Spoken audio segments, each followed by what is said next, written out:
how many folks are in marketing and have to deal with new technology on a regular basis? Okay, so yes, when you're approaching new technologies, it's often not your choice, and in fact, I have also had to deal with these shiny objects, but it is because primarily, and for my purposes, consumers are moving in that direction. So if we know that consumers are trying something new and they're adopting it, it behooves the brand and it behooves the marketers and content designers to be at least a step ahead, so we can be there when the customers get there en masse, when we get the actual critical mass of people using these technologies. And today we're going to talk about a couple of shiny objects that are being faced with a lot. Amazon Echo, the voice navigation pieces, Bluetooth beacons. Ed asked us just a presentation in I believe it was classroom 1 of the beacon technology. If you see them and beacon around, absolutely ask them for a demo. Chatbot and SMS texting. I don't know if you work for large organizations or who are using this now with their customer service, actually reducing the poor customer service operators are being replaced by the AI. Mobile IP tracking and retargeting. We're going to talk about how we can know where people's cell phones are and where they've been and how to retarget them. And then virtual reality, which is, if you saw the VR presentation, there's no doubt that when the technology is easy and ubiquitous and more cost effective, it will be accepted everywhere. And I think it'll be a new standard.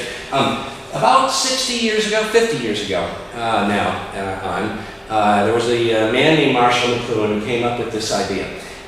He was a media philosopher, he was a scientist, and he also came up with the idea that, and you may have heard this before, the medium is the message. So the way that he came up with that, before there was the internet, and where his intention was talking about the effect of television and mass broadcast and radio and all the new technologies at the time on communications and how they actually changed. So the medium itself, his argument was, changed society, changed people, the way they thought, the way they interacted, and the way they dealt with their content. And he wrote a series of other books on it, Understanding Media, and the idea behind it is that how it might be related to us today. If we go back to the very first precept that he said, it's the message. This is to say that the person and social consequences of any medium, so that can be internet too, an extension of ourselves. There's a social aspect to it. Result from the scale that is introduced into our affairs by each extension of ourselves or by any new technology. Very verbal, lots of words, meaning any new technology changes us as people, it changes us as a culture, it changes the way that we interact, it changes the way that we react to content and how we perceive content. Let's see here. Let me pull this up real quick. So when you're talking about Marshall McCluhan, I think it's good to remember, and this is a scene from Annie Hall. If this kind of plays properly, going to? Maybe. See, sometimes you can rely on the technology. Other days, not so much. In terms of it being a high... So there's a guy in back describing it. You understand? A hot... When I hear for a large sock as a porcelain word, what do you do when you get stuck on a movie line with a guy like this behind you? Wait a minute, why can't I just laugh? It's a free country? He can give you have to give it so loud. I mean, aren't you ashamed to pontificate like that? And the funny part of it is, Marshall McCluhan, you don't know anything about Marshall McCluhan's work. Really, I happen to teach a class at Columbia called TV, Media, and Culture. My insights into Mr. McCluhan, have a great deal of validity. Oh, do you? Yes. Well, that's funny because I happen to have Mr. McCluhan right here. So yeah, just let me come over here a second. I heard what you were saying. You know nothing of my work. You mean my whole fallacy is wrong. How you ever got to teach a course in anything is totally amazing. Boy, if life were only like this. Oh, if only it were. So the idea that there's many opinions on this, and there's many ways to think about media and how it's used. But for our purposes today, we're going to look at media and the medium and how it affects content and how we develop in our, how it affects the design or should affect your design considerations as you go through it. Each medium and each new medium has some effect upon content. And you can look at it 4 different ways. How it enhances, what's amplified, what's intensified because of the medium, because of the way that it is delivered, and what's the message. What does it do when it's pushed to its limit? When you've used as much of the medium and you go maybe a little too far? Pepsi, just an example of that. Retrieve the medium. What is recovered that was previously lost? What can it bring back to a brand? What can it bring back to messaging and content? And obsolescence. What does it drive from prominence? What's the better way that it is replaced? And in many cases, how is it disrupted? So to speak first about Amazon Echo and Google Home and Siri, how many have either an Amazon Echo or a Google Home? So about 50. Okay, I've asked those questions a couple of times, and the answer is there's a lot more people adopting it. And Siri or some OK Google, I'm going to use that on a regular basis on your phone. Maybe a couple. Okay, all right. So all right, conversational engagement is really what we're talking about. And that is the idea that your content is delivered, but it's delivered in such a way as it's almost human. It's almost human. The voice command is well, so far in Star Trek they've made, let's count the communicator, that's the mobile phone. They made the medical device, the scanner, right? Those are the cats. They're actually they're doing that with the mobile phones now. You can do your blood pressure and whatnot. Let's see, they're making the universal translator, that's made.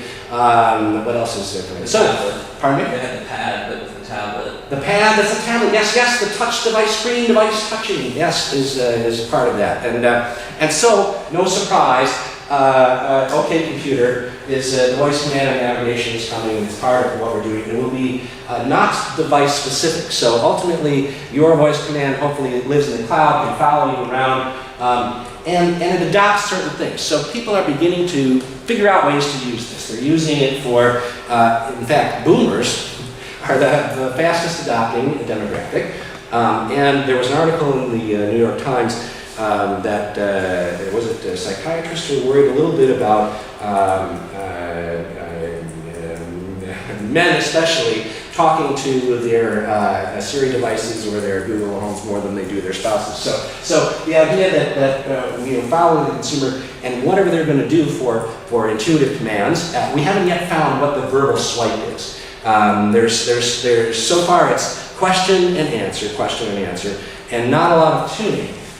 So audio content delivery is critical in this. The way that the Siri or Google or Alexa says delivers back that confirmation, that information, is critical. It has to be relevant to the individual, it has to be the intent of the individual and what he asked, and it has to have some kind of, the individual should have some kind of control. If you can't control the information or the flow of it, right, we're working on how to do this, and the precepts of how to do this kind of programming or content development. If you read any Noam Chomsky, any neuro-linguistic programming information about how to construct information audibly, because of course this is the audio side of things. It's a non-visual. It's completely auditory. It has to do with language, and we're going to talk a little bit about how that can be relevant in a local sense later.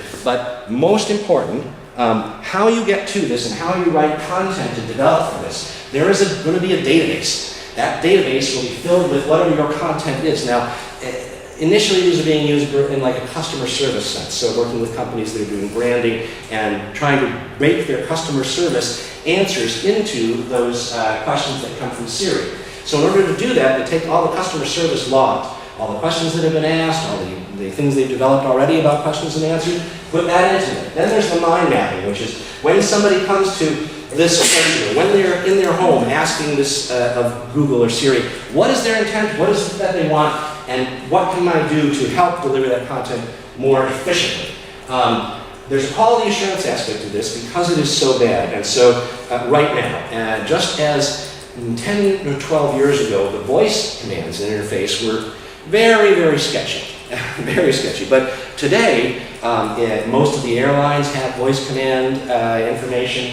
You can get a lot of government offices adopting this, and the voice recognition has improved. So, likewise, the improvement will come on the way that we interact and move with Siri, but there's still a lot of quality assurance problems.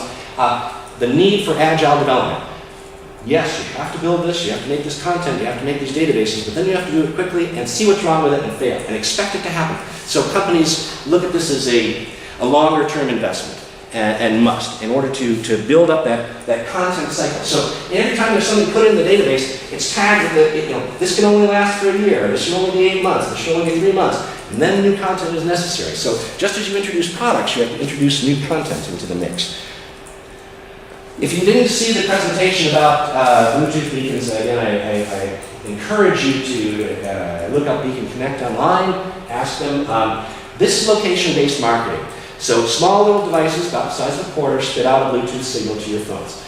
It used to be that you had to download some software to get it. Now the latest version of Google, the browser, has it automatically in there. So as you'll walk along, you'll see, oh, there's some blinking thing in my browser. And if you're interested, you pull it down, and any beacon within a radius of however much it broadcasts will tell you what they are. We'll send you some information. And this information can be URLs, it can be commands to the phone or commands to a mobile app. So first of all, there's a location-based marketing association now, just started. If you want more information, you have case studies. It's a really good idea to kind of understand how the person and the place interact with each other. For reading materials, and they're not on the board here, but I would recommend ex-Nashville native New Yorker, now Kate O'Neill, who wrote a book about content marketing and place. And then, and really, there's 3 things that have to do with the relevance and intent in this new medium. And in place-based marketing, it's like a noun. It's person, place, and thing. So who is it that you're communicating with? Where are they? And what is the thing that you're talking to them about? Narrowcasting. So I've tried this as an experiment, carried a Bluetooth beacon around for about a year that had my business card on it. So when I said, people said, what's your business card? I said, oh, just look at your phone and it'll be right there. Menus and specials. So you walk into a restaurant. I've seen restaurants now put their restaurant menu on, so people walk in and hit the beacon and see the restaurant menu. And of course, the call to action. And because you're here, 20% off or 10% off this the desserts. I've seen them used in museum tours. So walking from, getting a self-tour from picture to picture. In-store coupons where people have walked in, and because the beacon is blinking, today's coupon is going to be on this red 80% off. Okay. And then real estate information. So beacons inside of mailboxes of people driving by the house. They pull it down, there's the multiple listings. Insurance ID. So a little beacon in the left compartment of the car, cop is walking up, says, oh, at least I know this car is insured, it should, whose driver's license I should be looking at. So there are lots of different applications in terms of the medium and the message. It's the most relevant and the intent is how's that connecting that person who's there. Mobile Easter eggs. So how many of you done a mobile app? Anybody had to build one, had to put any content in one? When you have a mobile Easter egg, if you're running your mobile app and you walk into a store that has a beacon, it would pop something out of your mobile app. That would be, say, 20% off. Thanks for being here. It could be a loyalty program. Thank you for returning again to our store. This is your 6th time. We want to give you this offer. Anybody remember the Kmart blue light special? Yeah, that light spinning around, right? So you can do the virtual version of the Kmart blue light special, right? Here's the thing. It's it's in jewelry, and it's for 10 more minutes. Retargeting and upselling. So again, you've come back. Thank you for coming back. Here's your coming back offer. Upselling. Before you get to the cash register, you might also consider these other things, which we are suggesting based upon your Google history, which you might have. So Easter eggs are a great tool to use if you're using the lens. There is a next step that I believe is coming, and I'm certain that this has got to be for those Easter egg type of mobile app. Augmented reality, where you can look through your camera of your phone, and it is augmented by a database. So let's say you were standing on a street, this is already built, and you're looking through your phone at different buildings, and it's connected to the Google Maps database. It would show you the names of the buildings that you're looking at, names of the companies. So augmented reality can be used in stores. Again, look around, connect to a database, show you what's on discount. We can car lots, any of those things. So augmented reality, next steps that are coming, and thinking about that in terms of developing content means much more visual, much more cross-integrated with things like chats, bots, and SMS text. These are programmed interactions. So people are getting used to, okay, if I call my phone company and I'm going to go through my bill pay, then I know which buttons to push. In that same way, consumers are looking for this interaction, this kind of programmatic interaction that's now happening in some companies that are developing algorithms. Those are artificial intelligence pieces. It's a combination of having, things that we know and the ways that we know people step through the consumer engagement process. Anybody done a customer journey? It's exactly those steps in the customer journey that we're trying to map. And then blockchain, anybody see any blockchain things? It's a new buzzword, very exciting. It's just simply a way of organizing data and that we can utilize it in chatbots to keep track of every communication that an individual has had with a company. So it's very exciting, new technologies, new developments, but right now, this very moment, some people are working on chat text messaging mapping. So drip campaign flow charts are being done. This is how content is created for text messaging. The same way as they've done email campaigns, where you have to write out those email campaigns. Same idea, where you're taking this for text messaging and creating those drip campaigns. The first interaction with somebody, what do you want them to do? The next three entreats them, you give them an offer, a call to action. In these, we're also developing the Q&A database for individuals who would like to interact with a company via text message. So they ask a question, they send a reply back, another question is asked, they send another reply back. And these are working also from an e-commerce standpoint, trying to drive purchase through this. So chatbots are very critical to the next step of automated marketing, again, scalable, so that you don't have to hire a million new operators if you work in new markets. Mobile tracking and IP retargeting.